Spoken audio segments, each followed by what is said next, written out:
As a writer, one of my favorite Studio Ghibli movies is Whisper of the Heart. Out of all of them, this is probably the one I have seen the most of my own volition.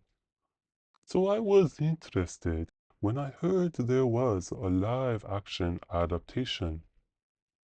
However, my wife dislikes live-action Japanese movies. This is because the acting is generally on the uncanny side for her. There are exceptions, of course, but this meant she would not watch with me. But after having it for a long time, I finally watched it with one of my kids in Japanese. Spoiler warning ahead, though I will try to limit or make vague.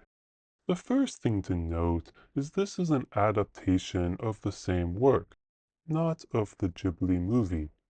I don't know how many people know, but Studio Ghibli has a large mix of original and adaptations in their library. As a result, some elements are different due to this nature. I also think the two adaptations tell different stories and have different themes. As a result, the new adaptation does have a right to exist. Whether it's good or not is open to interpretation. The main difference is that the story is told across time between school and 10 years later. However, this is not simply a frame tale, but rather the context of the school time informs the later time. As a result, this is effectively an adaptation and a sequel. As Shizuku reminisces about the past, we see how things have developed and the challenges they face. If we consider the original story theme to be about finding your dream, this movie is about finding the strength to maintain that dream.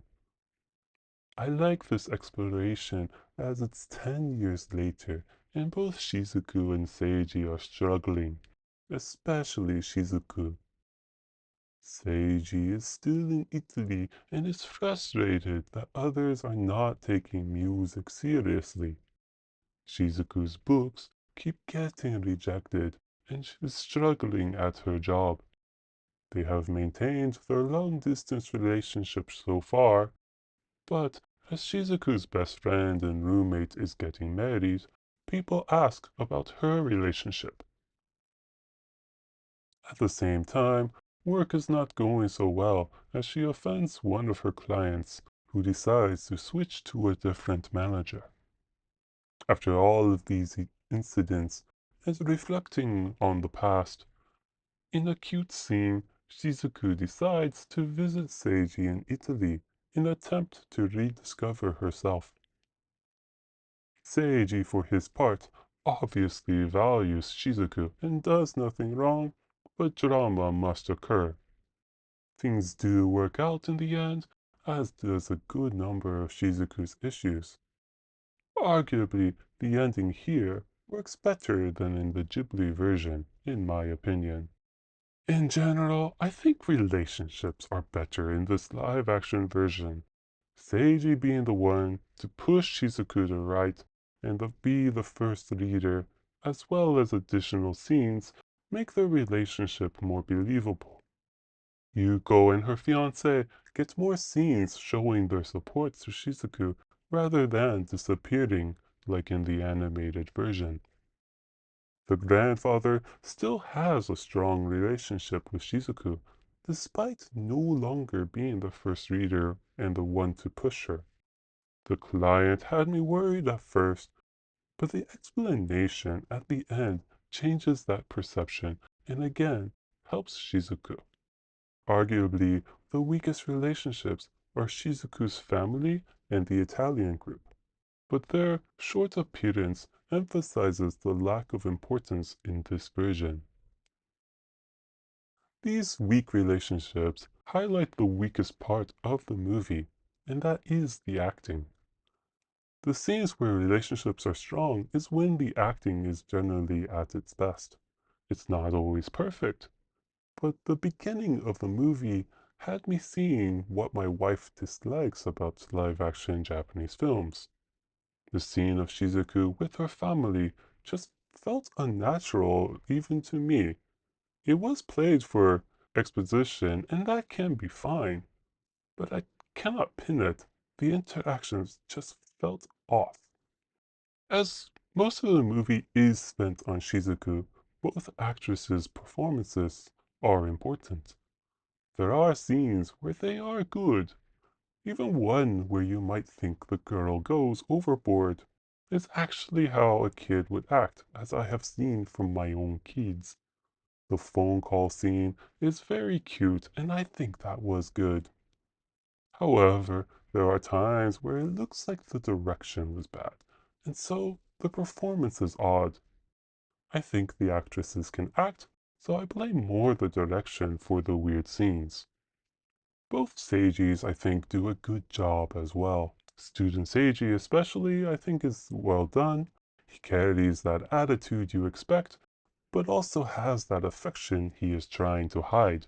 Adult Seiji has some awkward dialogue, especially in Italy, but again, that's direction.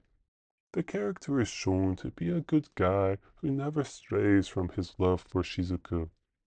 The dialogue in Italy is a point of interest. Why? Because it partakes in a trend that may be worthy of its own video, and that is how any Western setting will use English. This is the case in Spy Family, etc. I feel like this is mostly started in the past 15 years, and I am curious to dive into that at some point. But in case I don't, here are some quick guesses as to why. First, English is the standard foreign language study in Japan, so Japanese can vaguely understand while giving that feeling of foreign believability. Second, pretty much everyone who visits Japan speaks English. Even the Chinese people I meet here speak English. Personally, I feel like this trend has started within the past 15 years, but I could be mistaken. At least the quality of English in these movies and shows has improved since the early 2000s. You can watch Detective Conan to see what I mean there. The last point to discuss is the song. Here, they use Tsubasa o Kurasai. It's a nice song and is established early as the theme song. This is a popular song among kids. It's in a music book near other popular choices like Tonari no Totoro. When I sat in my kids' music class, this was one that they wanted to sing. After watching the movie, my kid kept singing it on repeat, even in the toilet, and learned how to play it on the piano. So it was a good choice, especially considering the school setting. The only issue here, compared to the Studio Ghibli choice, is that Concrete Roads proved to us Shizuku was creative beforehand, thus giving something for Seiji to tease her about.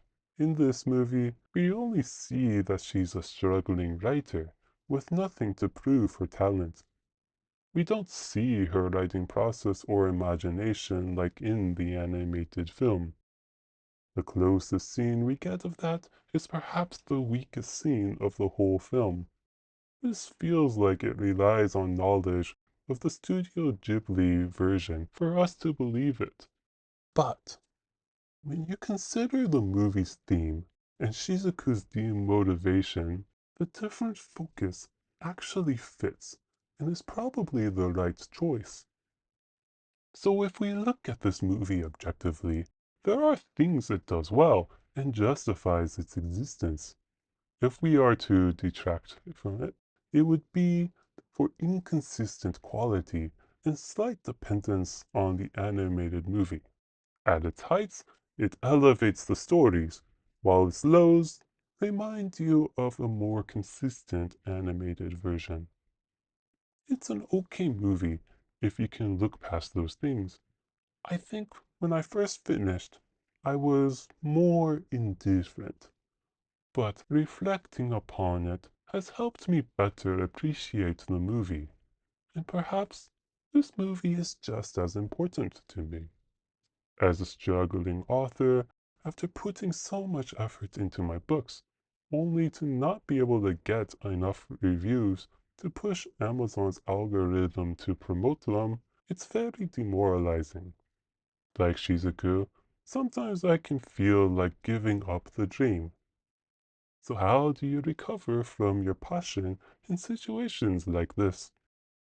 The movie offers some ideas, and maybe how Seiji recovers is the one most pertinent to me. And isn't that what some of the best stories do? As for me, a new story is planned for release this year, so we'll see how that fares. Did you watch either version? What did you think?